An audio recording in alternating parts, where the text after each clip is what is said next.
Have you ever been a member of the Chinese Communist Party? Senator, I'm Singaporean. No. Have you ever been associated or affiliated with the Chinese Communist Party? No, Senator. Again, I'm Okay. Singaporean. Let me ask you.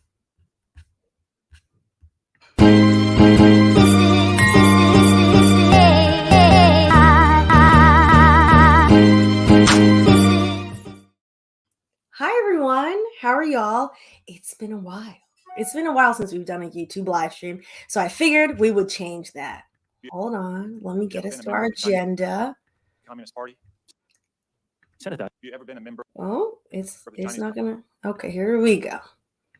That part of the hearing was a hot mess. The majority of the hearing was a hot mess, but that specific part of the hearing and Senator Cotton continuously asking this man who is from Singapore and has adamantly said that he's from Singapore, he's Singaporean, he has an American wife and children, but he himself is Singaporean, consistently asking him about his ties to China, a country that he does not live in, where he is not from. The xenophobia is very loud, and we're going to talk about that. And I would like to preface, I'm not sick, but I was sick all of last week. I had the flu, so the last thing to go is the cough. So it will be here. The thing to keep in mind during this entire live stream is to walk and chew gum. That 3 things can be true at once, 4 things, 5 things, 10 things. Because as somebody who adamantly has said numerous times, I don't really like the clock app. It's not really for me. There's a lot going on. Some parts xenophobia, some parts disillusion, some parts data privacy, not really.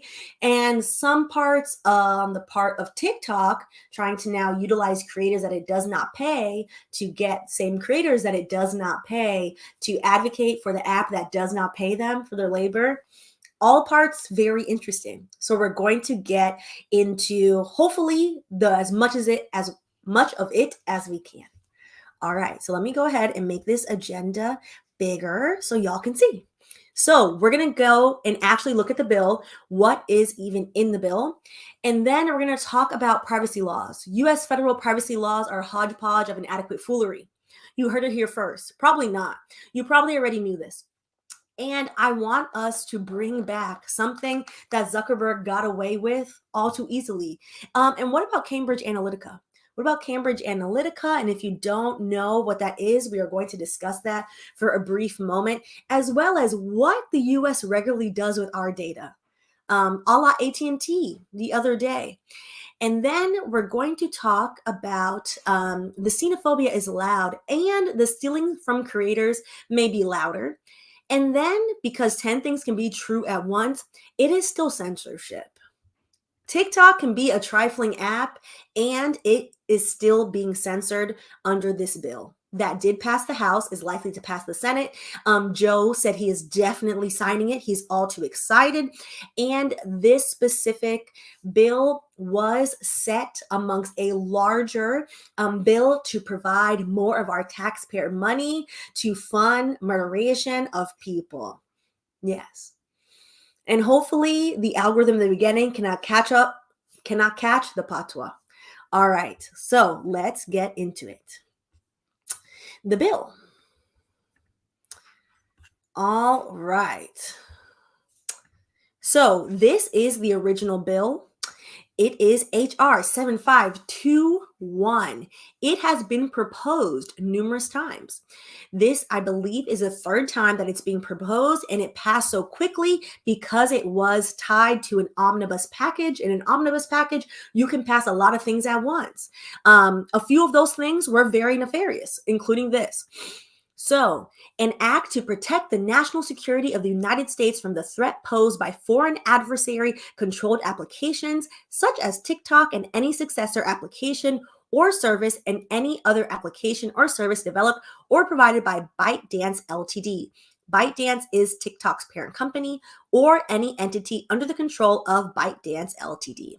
Be it enacted by the Senate and House of Representatives of the United States of America in Congress assembled. The short title is, this act may be cited as the, and quote, Protecting Americans from Foreign Adversary-Controlled Applications Act.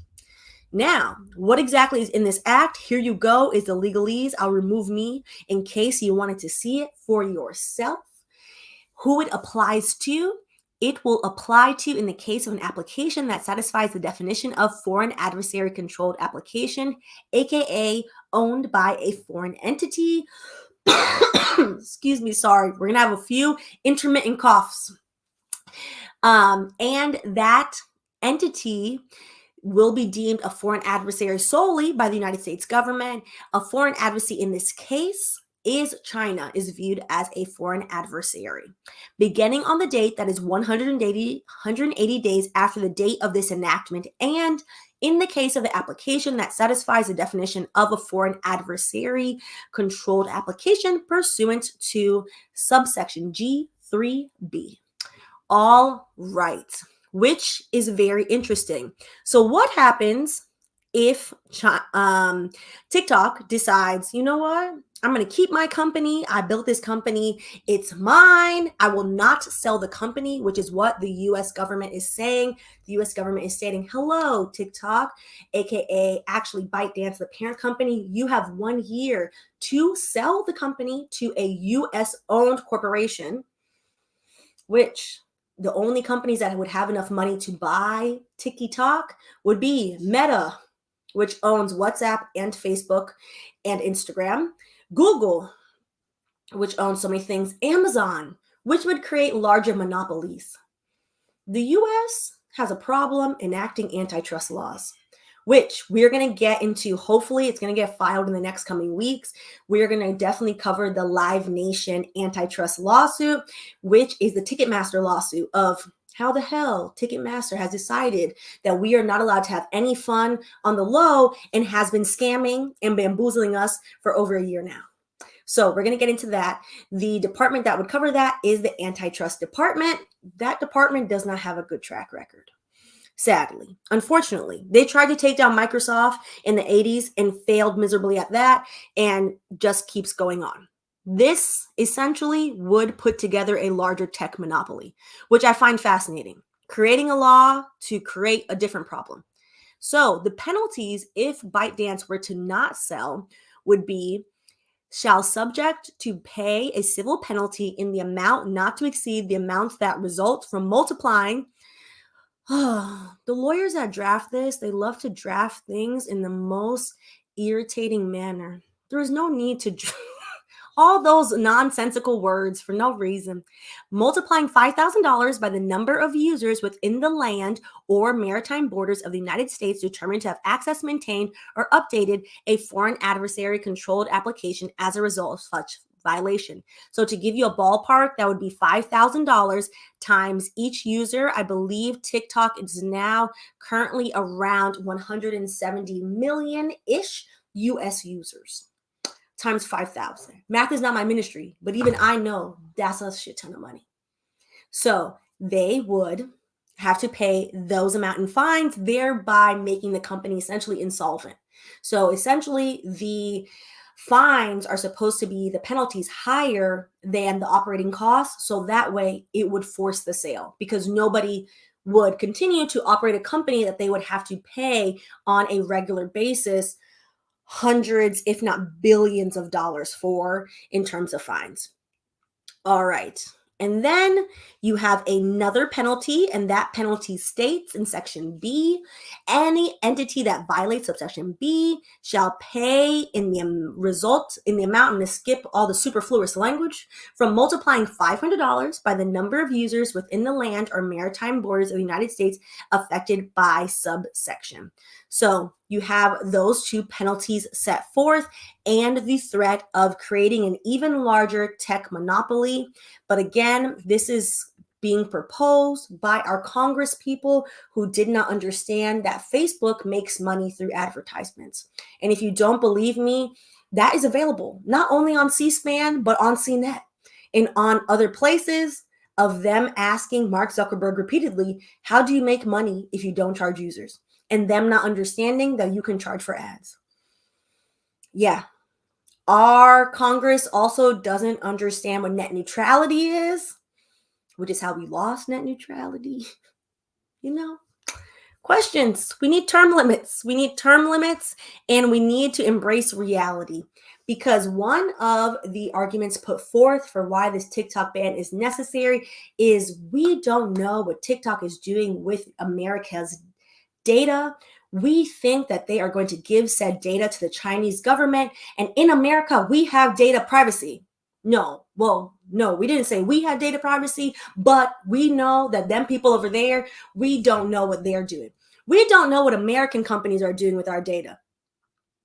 Well, we kind of do. And by kind of do, I mean they've done nothing but foolishness as well. There is a documentary, highly recommend. It's a little bit old now, on Netflix. You can read about Cambridge Analytica if you don't remember and you want a refresher, or you can watch it in The Great Hack on Netflix, which explains how Mark Zuckerberg allowed between 50 and 80 million Facebook profiles to be stolen from Facebook ahead of the 2016 election and sold to an English company named Cambridge Analytica in what has been one of the largest data breaches in American history. And unfortunately, being one of the largest gets replaced every other business day. We have a dishonorable mention coming up to AT&T. So it's very easy to be the largest of the day. The whistleblower in this article from 2018, whistleblower describes how firm linked to former Trump advisor Steve Bannon. Steve Bannon, the known white supremacist. Steve Bannon, the man who's in serious need of a facial, someone to smack sense into him, and honestly, some good old-fashioned consequences that he never received. Steve Bannon allegedly, with the firm Cambridge Analytica and also Palantir, which we'll discuss in a few moments as well, compiled user data to target American voters. And because of this is how we got a one Donald J. Trump, who is currently standing trial over here in New York. Which, let me know if y'all want me to cover that trial. I think for all of our blood pressures, we should just watch Joy Ann Reid cover it because she's doing an excellent job. So we can watch that. So, and quote from the whistleblower, I made Steve Bannon's psychological warfare tool meet the data war whistleblower. And then Mark Zuckerberg finally breaks silence on Cambridge Analytica. And I have a clip from what Mark said when confronted with the fact that, hey, you built this application. You are not a foreign adversary. However, you act very, very, very much like a foreign adversary. It can never be overstated that without this data breach, we likely would have had a very different outcome during the 2016 election. The radicalization of your seemingly corny but benign neighbor starts because of Cambridge Analytica and continues to grow into now the QAnon conspiracy theorist foolery of foolery because Facebook has sold our data many, many, many, many times over. So I will let Mark Zuckerberg speak for himself. Recent scandal is obviously frustrating, not only because it affected 87 million, but because it seems to be part of a pattern of lax data practices by the company going back years. So back in 2011, it was a settlement with the FTC, and now we discover yet another instance where the data was failed to be protected. When you discovered the Cambridge Analytica that had fraudulently obtained all of this information, why didn't you inform those 87 million? When we learned in 2015 that Cambridge Analytica had bought data from an app developer on Facebook that people had shared it with, we did take action. We took down the app and we demanded that both the app developer and Cambridge Analytica delete and stop using any data that they had. They told us that they did this. In retrospect, it was clearly a mistake to believe them. And we should have followed up and done a full audit then. And that is not a mistake.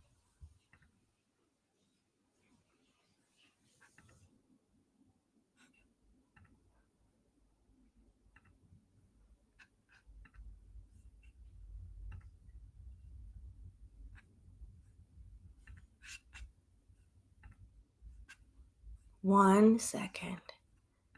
I I always set it to subscribers only. And since we haven't done a live stream in so long, I forgot. So before any foolishness happens, let me reset it for a second. He's sorry. And in hindsight, he feels that it should have been, it was a bad decision on his end. That's how Zuckerberg feels about essentially helping cause the entire issue that is our 45th president, dishonorable mention of the United States, that he's sorry. And it was an oversight. An oversight as to how 50 to 80 million people's profiles were sold to a British company. He's sorry. It's an accident. I wish so. I mean, I feel like we can get a creative enough class action lawyer to make that case for us. Can we sue Zuck for the radicalization? All right, so let me continue. Recent scandal. Okay, sir. Also, that is one of the most succinct ways we've ever heard a congressman talk about anything having to do with the internet. Now, that brings up our dishonorable mention. And I bring this up because while Zuckerberg's 50 to 80 million selling of our data profiles, specifically of Facebook profiles, was alarming at the time, it has become all too commonplace with just the other day, AT&T was ousted for having a data breach for 73 million accounts. The interesting part of what they have put out is AT&T has reached out to the current users and their current clients saying, hey, there's only about 7 million of you that your data was impacted. As in the majority of this are people who used AT&T from 2019 or earlier. And they haven't called none of us because I'm one of those people. And I have received nothing. The data leak first came to light in 2021 when hackers claimed they'd stolen customer data from AT&T. That customer data, it should be known, is your social security numbers. So social security numbers. I would like it to be known as a former AT&T customer, dear hacker that stole all of this information, since you have likely made a large amount of money and you now likely have my social security number, can you please pay off my student loans? What is the purpose of stealing my identity if you're not going to pay off my student loans? I'm just saying. You might as well do a good deed. You might as well do a good deed since you are now flushed with cash. Okay, thank you for listening to my humble request.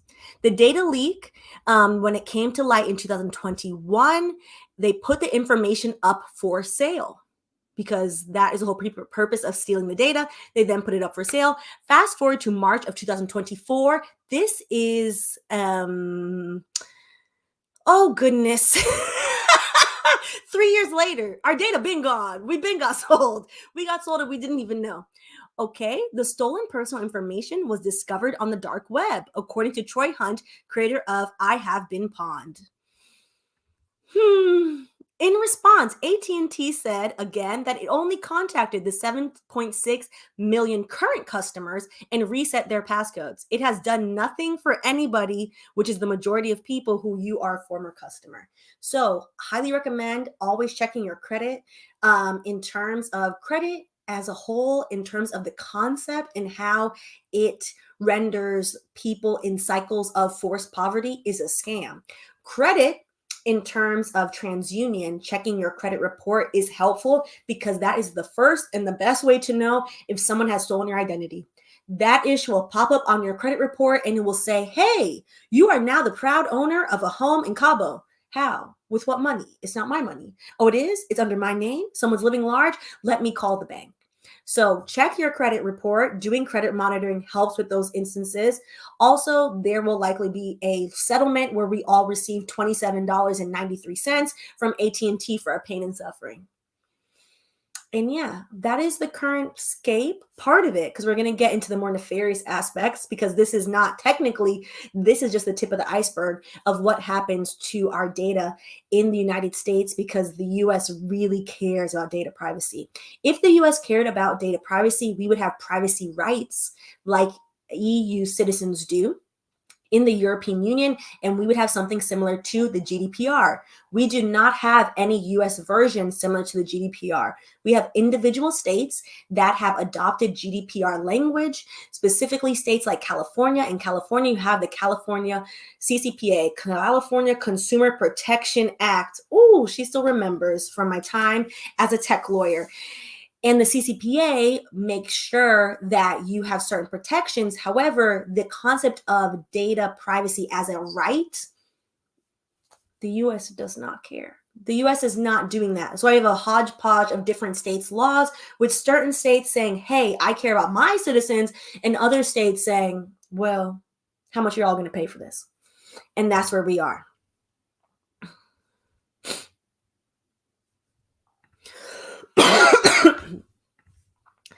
Legally, what would happen if someone did pay off our student loans with funds from stealing this data? The US ain't giving the money back, and neither would I. That series that exists on this channel, if it ever randomly disappears and I don't say anything, it is for good reasons. That's what will happen. That is legally what will happen on my end. All right. One of, I would say, the more nefarious things you can do when you steal people's data, or you skirt the very loose data privacy laws in the United States, is make an entire company that essentially exists to mine people's information for nefarious reasons. The face of the nefarious data trove game is Palantir. So Palantir, you may not have heard of them. Palantir was founded by Peter Thiel. Peter Thiel is, how do we describe him in one sentence? A ideologically confused megalomaniac billionaire who is hell-bent on making money by likely infringing on other people's rights. I think that is a pretty good explanation. He also helped found PayPal, which is why he's a billionaire. So this is from a Democracy Now! Article from 2018. Jacinta Gonzalez states, one of the primary companies that we identified was a company named Palantir. And Palantir was literally founded by money that was invested from the CIA and Peter Thiel, who many of us know is a strong supporter of Mr. Trump, to create this company that would be able to do data processing, data mining, has been involved in multiple international scandals, including Cambridge Analytica, and is basically creating the backbone of ICE. It is creating the investigative case management system that ICE used to be able to track immigrants, to be able to surveil them, and finally organize their deportation. But we're seeing is if they're able, Palantir is able to develop this technology to attack immigrants, yet somehow whenever they separate children from their parents at the border, they lose track of them and aren't able to find out where they are. So we really are able to see through the technologies what they are prioritizing, but also who is behind this. It's the CIA, it's Peter Thiel, it's business interests that they are trying to expand Trump's agenda. I kid you not, in 2018, the shock on my face when I received a LinkedIn request and a message from a recruiter at Palantir that they were looking for tech attorneys.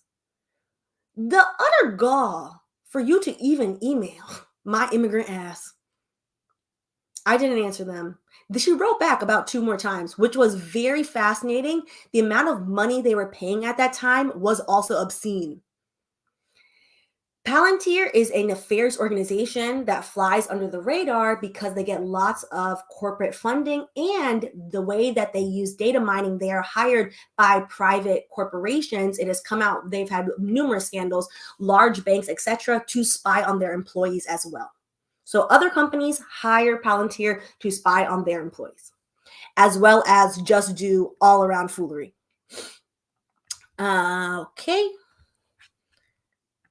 One thing I think your report talks about is the pushback that many of these tech companies have gotten from their own employees who do not feel comfortable with their companies taking such a huge role in things like ICE and other government storage projects. Could you talk about that as well? and how Amazon is distinct even in this area. And so this is from Juan Gonzalez to Jacinta Gonzalez. Yes, I think one of the things that has been exciting is even though we see companies come up and make millions of dollars, billions of dollars off immigration and customs enforcement, we also see workers within these companies with a conscience rising up and saying, we're not okay with this. We're organizing against our employers, and we have a right to speak about what we're helping to build. And so we've seen exciting movements happen within corporations that are having workers sign petitions, talk to their CEOs, talk to people who have the power to make these decisions. We've even seen it inside of companies like Salesforce. We've seen it inside of companies like Amazon, and we've heard rumors of it actually happening even within Palantir. So even if you took that money, you always can take the time to realize that your work is being used for the wrong thing. I figured now would be a great time to shout out the lovely tech workers at the Google who are protesting against Project Nimbus and who disgustingly Google decided to call the police on them and they got arrested. And unfortunately, they got let go from their job. And because the algorithm, she's funny money.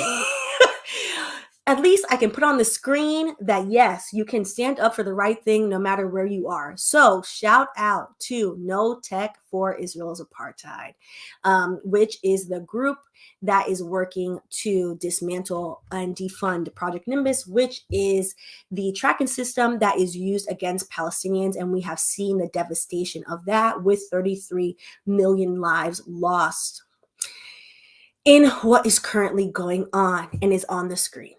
All right. And we just did as well a discussion on what is going on with the student movement. So shout out to the students who are saying, hey, ho, the divestment, the endowment has got to go. That's not exactly the rhyme. It was in my mind. And I was like, oh, I'm just going to repeat the rhyme. And I forgot. But shout out to the students across the United States that are sticking to it, despite the fact that they are also being illegally evicted from their dorms. And, we can get over here and make some changes. All right. So with that, in keeping with the theme of this live stream, there goes a rhyme. I need water. Hold on.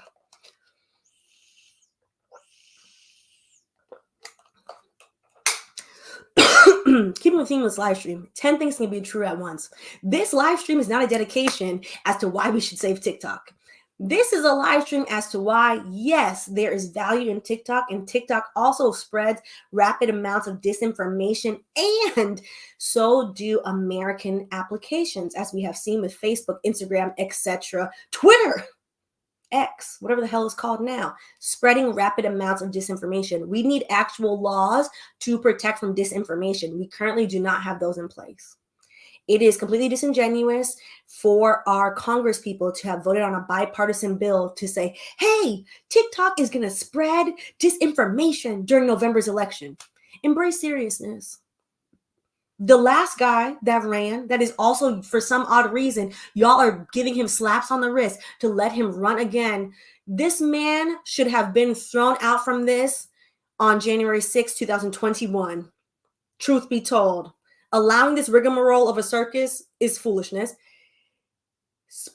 Partnered with Cambridge Analytica, Palantir, Steve Bannon, the swamp monster, to spread rapid amounts of disinformation. You don't need a foreign-owned app to do that. American apps do that on their own because they love money. So with that, the xenophobia, which is anti-Chinese sentiment, is loud, and it cannot go unsaid. The stealing from creators by TikTok may be even louder.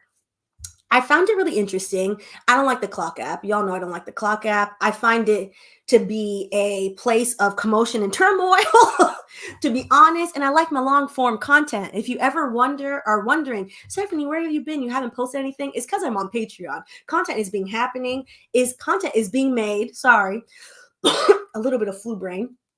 Content is being made regardless, but not all the times on this app, sometimes, depending. Every once in a while, though, somebody will send me a funny, or they'll send me some pertinent piece of information, because I will say TikTok does a good job to distill information in short time frames. However, you need the nuance. You have to elaborate. I found it fascinating when this popped up on my screen. I'm going to make this a little bit bigger so you can see it. Stop a TikTok shutdown. Mind you, it was automatic. I didn't opt into it. It just popped on the screen. It would not pop off the screen until I press X or I press call now. Congress is planning a total ban of TikTok. Speak up now before your government strips 170 million Americans of their constitutional right to free expression. This will damage millions of businesses, destroy the livelihoods of countless creators across this country. Again, let me repeat that to you again. Destroy the livelihoods of countless creators across the country and deny artists an audience. Let Congress know what TikTok means to you and tell them to vote no. Call now. Destroy the lives of countless creators. Coming from the app that refuses to pay a proper wage to countless creators is deeply unserious business. It's deeply unserious business. 10 things can be true at once. TikTok does not pay creators.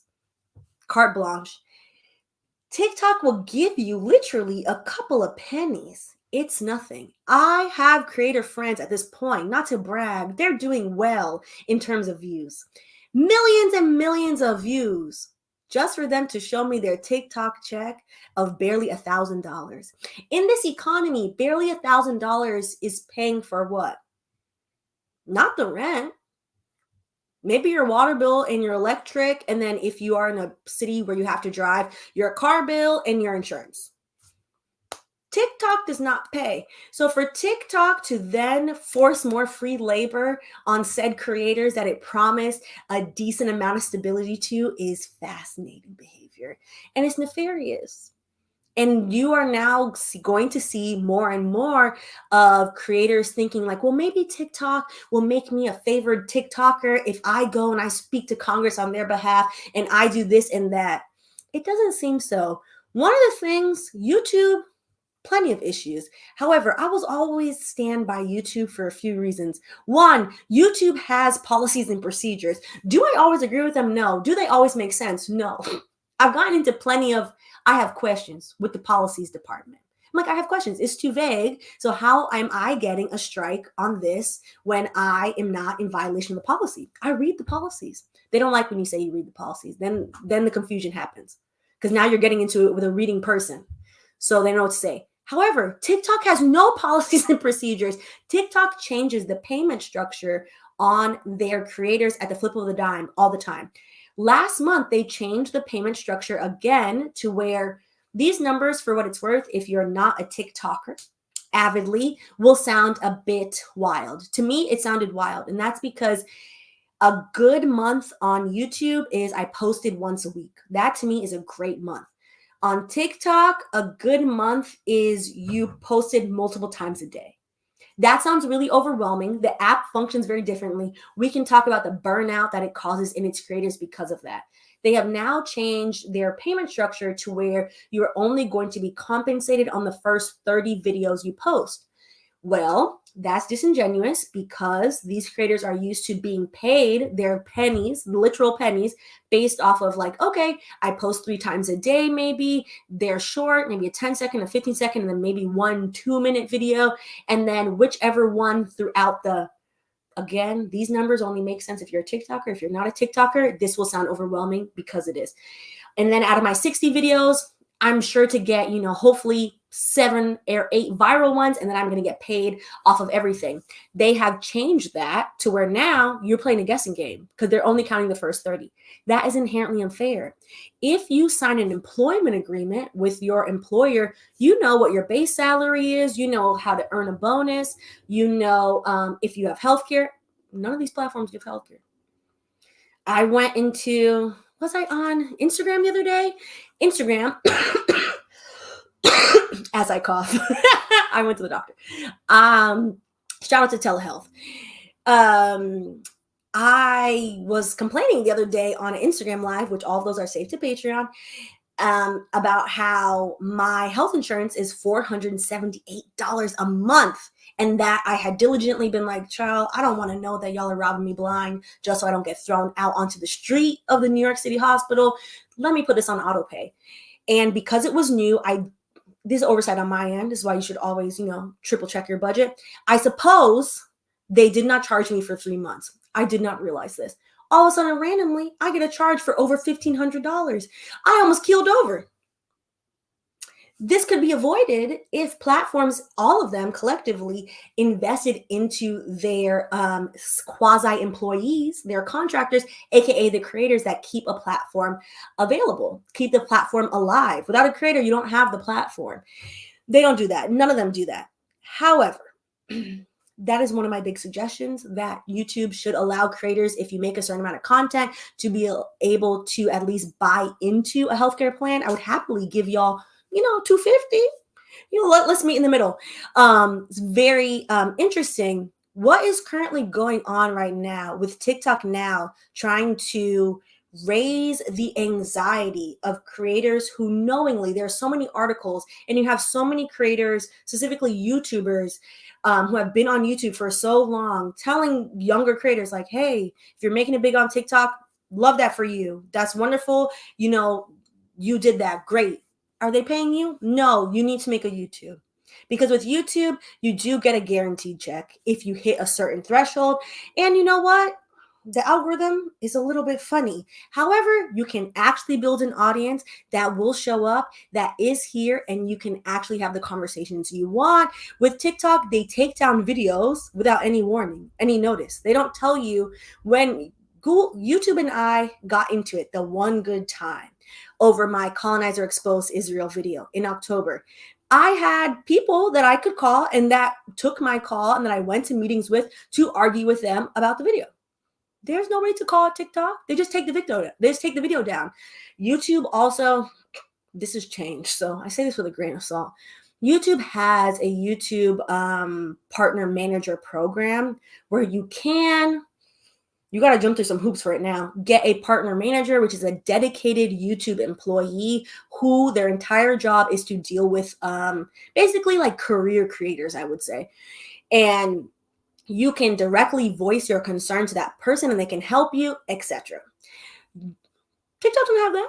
TikTok doesn't have any of that. So it's very interesting that now this same application that stands to lose billions upon billions of dollars is now going to incite more fear and anxiety into its creators and being like, well, you're going to lose money. They ain't got no money to begin with. Y'all don't never give them any money. I've seen the receipts.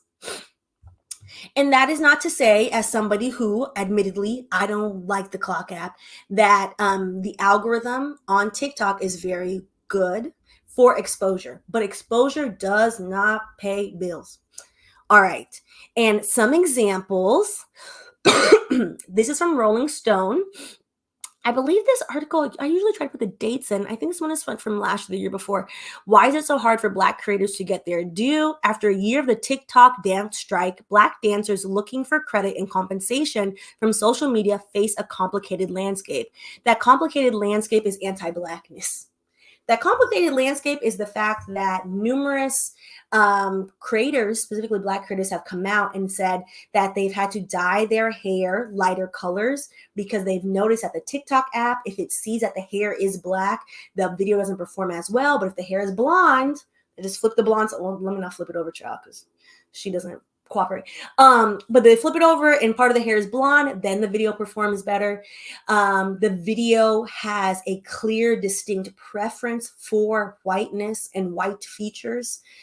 The TikTok app specifically, they're not the only one. YouTube has faced various lawsuits about it, to which those lawsuits have never gone to trial, for what it's worth.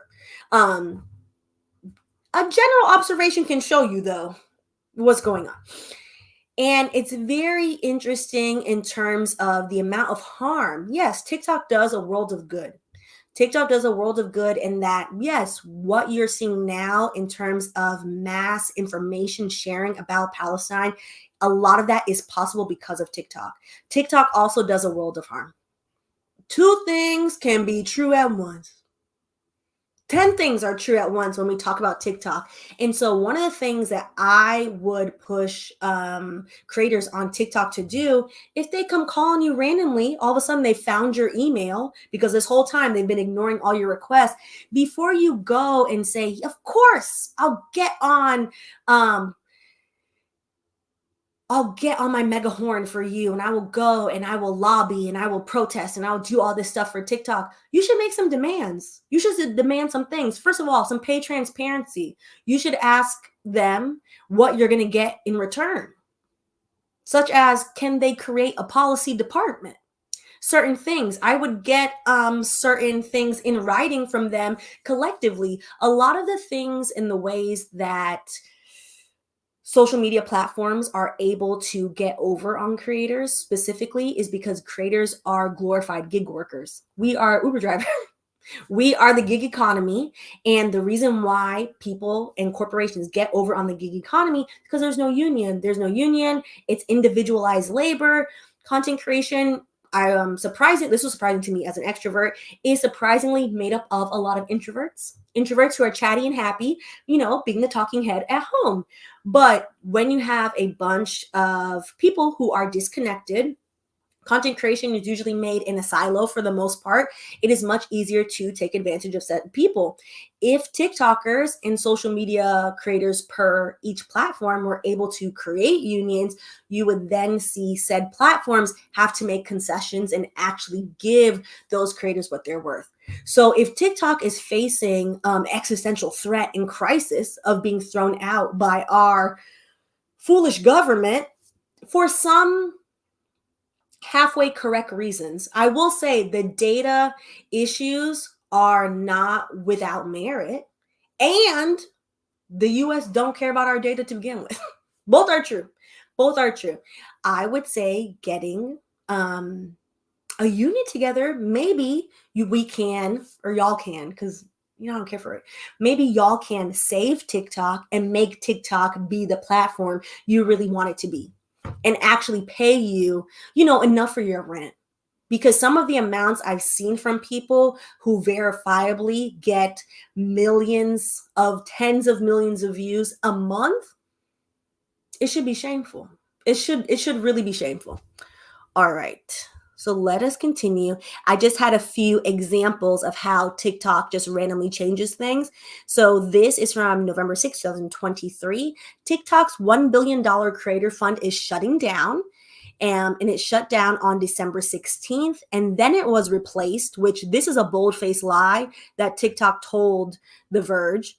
Now creator payouts are based on views and other engagement metrics. In February of this year, the platform introduced a new monetization method that it said would result in higher payouts for popular creators, the Creativity Program. Unlike the original fund, the Creativity Program requires creators to make videos longer than 1 minute. They've switched from this already. And mind you, this is the beginning of 2024. We're still in the beginning of 2024. Now, that's why you were seeing like the 3-minute, 4-minute videos. It barely pays people on those anymore. And the reason how creators come about figuring out these changes, there's no, hey, if there is a change from YouTube about a policy, we get an email. I see it, or it'll pop up in YouTube Creator Studio as like a little notification. So I can see it and I can read it and whatever. TikTok doesn't do that. What happens is you have people who dedicate time to figuring out all the changes within TikTok, and that person says, oh my gosh, look, TikTok changed this. I noticed I was making less money. Look at my analytics. Look what's happening. And their video goes viral. And now you have creators who depend in part on some of that money being like, oh, okay, well, there went the water bill for the month. All right, let me go readjust myself. I don't know anybody at this point who relies on TikTok 100% for TikTok, the actual app, to pay them their, I covered my whole living expenses with TikTok. It's not particularly possible. All right, so on censorship, this will be the last part, on censorship and walking and chewing gum. With all that said about the woes of TikTok and the woes of Instagram and the woes of what is going on and whether or not it is a threat for our data to be sold to yet another person, it would still, if this passes the Senate, which it will, and Joe signs it, which he will, that will then ignite a very large legal battle because $1 billion company is not going to take this sitting down. They didn't invest all that money to just be like, yeah, sure, I guess, whatever. That's not what's going to happen. ByteDance is then going to enact one of the largest and longest legal battles we have probably seen in the tech industry. If the US, then wins at the end of this, it will still amount to censorship. Specifically, it would be a violation of the citizens' First Amendment rights. So this is part of the press release from the ACLU, which is the American Civil Liberties Union, statement on Congress's latest attempt to ban TikTok and restrict free online speech. The devil is sadly always in the details, and I really appreciate the lawyers at ACLU for specifically getting into this would not just impact TikTok. On its face, you're like, you know what? I don't like the app. I don't care about the app. The app is kind of trifling to creators anyway. Like, whatever. It's not just the app that's at stake. And given what you're seeing now with the large amounts of censorship, given the censoring of students who are simply trying to protest a literal, we're 45 minutes in, I think I could say it, a literal genocide that is going on. The fact that I have to look and see what time we are at to even say that word because the algorithm will flag it in the first 20-ish minutes of the video and be like, nope, absolutely not, take this down, is a form of censorship as well. One of the things the ACLU has done is to go through everything and show, hey, this act, which again is called the Promoting Americans' Data from Foreign Adversaries Act, which purports to regulate data brokers and protect Americans' sensitive information, but could also sweep in journalists, whistleblowers, and other entities that are involved in generally publishing or transferring personal information. We are seeing that now with the student protests, where you're seeing something that on its face you know to be illegal. You know on its face, without having to look up landlord-tenant law, that you cannot evict somebody with 15 minutes notice, especially in the city of New York, where we have some of the strongest, most robust tenant laws. That is what Columbia University did to some of the student protesters. They evicted them with 15 minutes notice. It is illegal. You know on its face that it is illegal. And currently what is going on, you see the trend that we're now willing to admit that we're witnessing. Oh, the government is capable and has been capable for many years and has been doing this to other marginalized groups for many years of cracking down.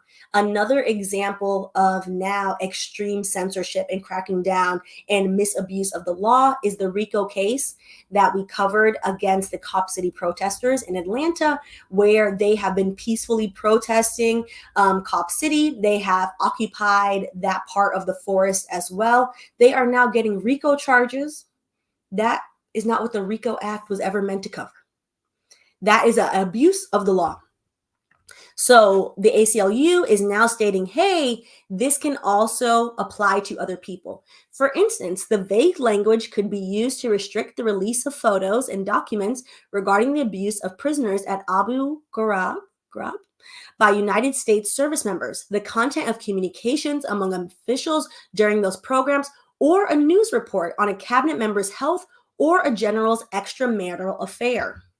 The data broker's provision would impact the work of journalists and trample on our First Amendment right to access information, said Cody Vensky, Senior Policy Counsel at the ACLU.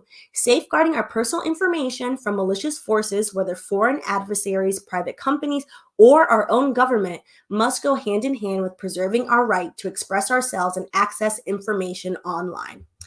And honestly, that is the best way to sum it up. We can do both. We can simultaneously demanding privacy rights is needed. There's nothing bad about that. Like, I don't want AT&T to sell off my social security number unless the hacker is willing to pay for my student loans. Then you know what? Maybe I'll let it go. As a general standpoint, though, that's not something that we want from society. So demanding data privacy regulations is great. Also, that can and should go hand in hand with the right to free speech, the right to access information. TikTok has shown to be a great way for people to access information. It also spreads disinformation. Okay, so why don't we create laws to stamp out the disinformation part and leave the access of information part there?